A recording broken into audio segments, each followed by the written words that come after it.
రుణమాఫీ సంబంధించి రైతులు సరైన ధృవీకరణ పత్రాలు అందజేసినప్పటికీ బ్యాంక్ సిబ్బంది సరైన రీతిలో ఆన్లైన్ చేయకపోవడం వలన అర్హులైన రైతులు రుణమాఫీ పొందలేకపోయామని తమకు న్యాయం చేయాలని డిమాండ్ చేస్తూ ప్రకాశం జిల్లా కారంచేడు మండలం స్వర్ణగ్రామ రైతులు గ్రామంలోని సిండికేట్ బ్యాంకు ఎదుట బైఠాయించారు. బ్యాంక్ మేనేజర్తో పాటు సిబ్బంది అవకతవకలకు పాల్పడ్డారని ఆరోపిస్తూ బ్యాంకును తెరవనివ్వకుండా బ్యాంకు ఎదుట ధర్నాకు దిగారు. కేవలం బ్యాంకు సిబ్బంది అవకతవకల వలనే రుణమాఫీ జరగలేదని ఆవేదన వ్యక్తం చేశారు. ఈ సందర్భంగా పలువురు రైతులు మాట్లాడుతూ రుణమాఫీలో స్వర్ణ రైతులకు తీవ్ర నష్టం జరిగిందన్నారు. దీనికి కారణం రైతులు బ్యాంకులకు ఇచ్చిన ఆధార్, రేషన్, పాసు పుస్తకాలు సరైన రీతిలో ఆన్లైన్ చేయలేదని ఆవేదన వ్యక్తం చేశారు. దీనికి తోడు ఆన్లైన్ చేసిన కొంతమంది రైతుల వివరాలు కూడా తప్పుగా నమోదు చేశారని, దీంతో 80 ఏళ్లు లబ్ధి పొందాల్సిన రైతు సగానికి అంటే 40,000 గాను, 13 ఎకరాలు కలిగిన రైతు 3 ఎకరాలు గాను, 3 ఎకరాలు కలిగిన రైతుకి 2 ఎకరాలు గాను అంతు పొంతు లేకుండా ధృవీకరించారని, అంతేకాకుండా బంగారంపై పొందిన రుణాలను సైతం వ్యక్తిగత రుణాలుగా చూపించడం జరిగిందన్నారు. ఈ విధంగా రైతులకు బ్యాంకు తప్పిదాల వలన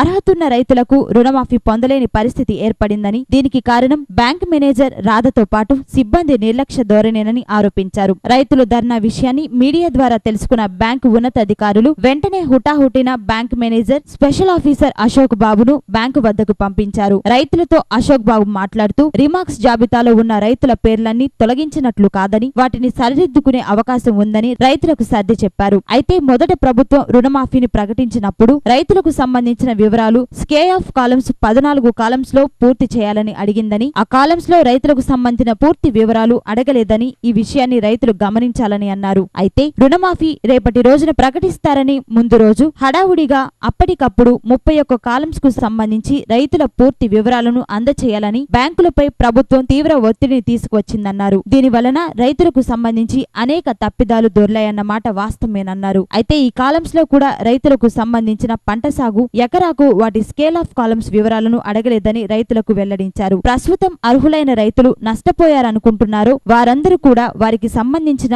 ధృవీకరణ పత్రాలు అందజేసినట్లయితే సమస్య పరిష్కారానికి కృషి చేస్తామని తెలిపారు. అయినప్పటికీ రైతులు మాత్రం దీనికి సంబంధించి బ్యాంక్ మేనేజర్ రాధాను, కొంతమంది సిబ్బందిని వేరొక చోటకు బదిలీ చేయాలని డిమాండ్ చేశారు. మొత్తంగా స్పెషల్ ఆఫీసర్ అశోక్ బాబు రైతులకు సర్ది చెప్పడంతో రైతులు శాంతిపడ్డారు. మార్నింగ్ నేను డ్యూటీకి బయలుదేరిన తర్వాత రీజనల్ మేనేజర్ గారు ఫోన్ చేసి అశోక్ బాబును ఇమీడియట్గా స్వర్ణ బ్రాంచ్ దగ్గర అటెండ్ కావాలని చెప్పి అన్నారు. ఏంటి సార్ కారణం అంటే అక్కడ